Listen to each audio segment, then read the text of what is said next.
on the briny, with the moon big and shiny, melting, melting your heart. Jack was born in Kansas in the spring of 1942. If you remember early TV westerns, his birthplace of Comanche County was about 60 miles southeast of Dodge City.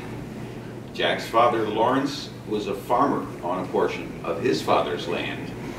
But tensions between those two men led Lawrence to Wichita, where the aircraft companies of Boeing, Beech, and Cessna were expanding their workforce during World War II. The family moved to Plainview. That's plane as in airplanes, not plane as in the Great Plains. Growing up in Plainview was stellar.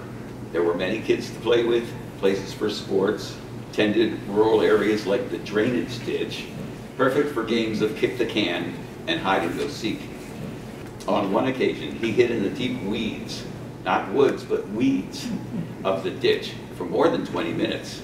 And he eventually successfully freed all of us in what was probably the most memorable game of kick the can ever played. He had numerous chigger bites to prove his endurance in those weeds. We continued our dangerous play one 4th of July when Jack was about 10.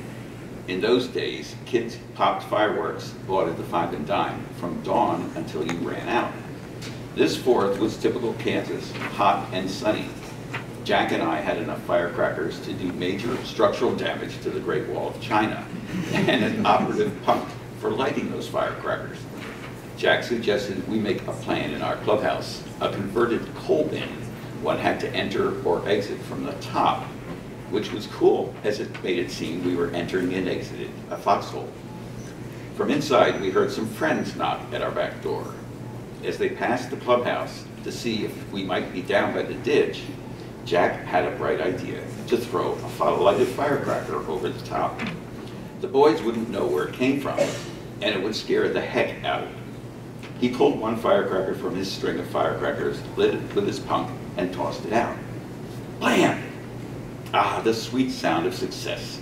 We looked out through some peepholes of the clubhouse and saw the confused looks on the boys' faces. Jack was one happy fella. Success like that deserves another go. Jack had me peer out and make sure they weren't looking. And when I told him it was good, he took another from the string, lit it, and tossed it out. Blam! Another success. I encouraged a third toss. Jack twisted together 3 or 4 firecrackers. I whispered that the boys might be leaving. Jack jumped up, lit the fuses, and attempted a toss out the top. The clubhouse was too small. His hand struck the inside wall, and the lighted firecrackers fell inside the clubhouse. We both stared for a split second, believing those burning fuses were a harbinger of death, and began to yell and scream as we scrambled to get out. We reached the top just as the firecracker combo exploded in what seemed an enormous blast, and we tumbled to the ground outside. Our friends exploded in laughter. Thankfully, nobody was hurt. Jack continued to be an avid reader and became quite interested in politics while in junior high school. Jack engaged in conversations with our father about political events. They became opposites on the political spectrum, and Jack enjoyed that adversarial relationship. Jack would often say something controversial just to see if he could get a rise out of that. And most of the time, he got what he was looking for. I'd love to get you on a slow boat to China. Jack's friend since high school, Homer Martin Limbird. Now, unfortunately, Homer or Marty, Jack referred to him either way over the years, couldn't be here. So I'm going to be reading his statement. And yes, as we note, Jack called him Marty or Homer. There's a note here that over the years he also called Jack, JP, John Paul, and after he married Jacksonia. My lifelong friendship with Jack began in the late 1950s through our membership in Demolay. For those who only knew Jack after Wichita, it might be hard to believe that he would want to join a semi-secret junior Masonic group as Demolay was, and is felt to be. But in the Midwest from the late 1880s to the early part of the 20th century, belonging was a felt need by so many new arrivals. Ever heard of the Odd Fellows or the Grange? Like DeMolay, these popular organizations offered a sense of camaraderie, especially to those of us in the 1950s who felt outside the mainstream of our peers. Your name had to be proposed for membership. And Jack certainly had DeMolay buddies who enjoyed his company and would have nominated him.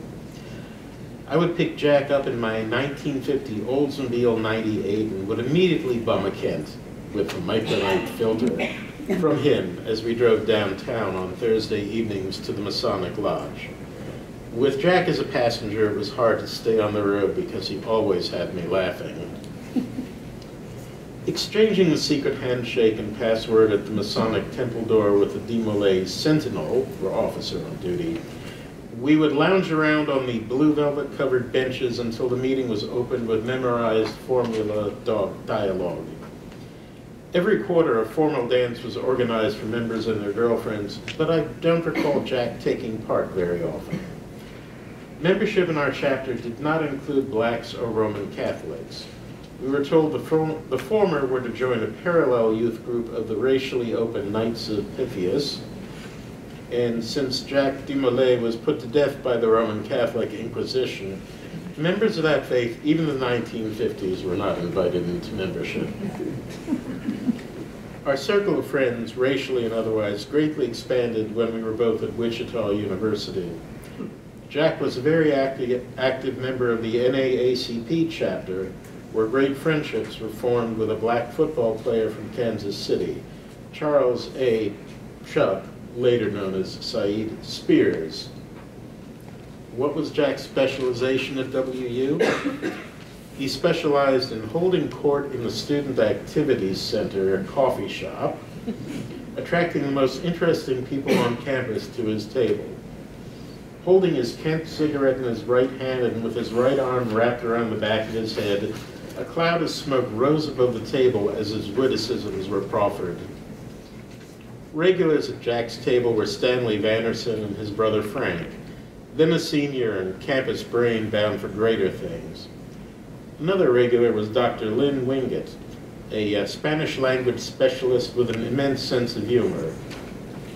During 1961-62, our high school friends Roger Adelson and Jane Arnold took breaks from their university campuses back east and were part of Jack's CAC coterie at Wichita U.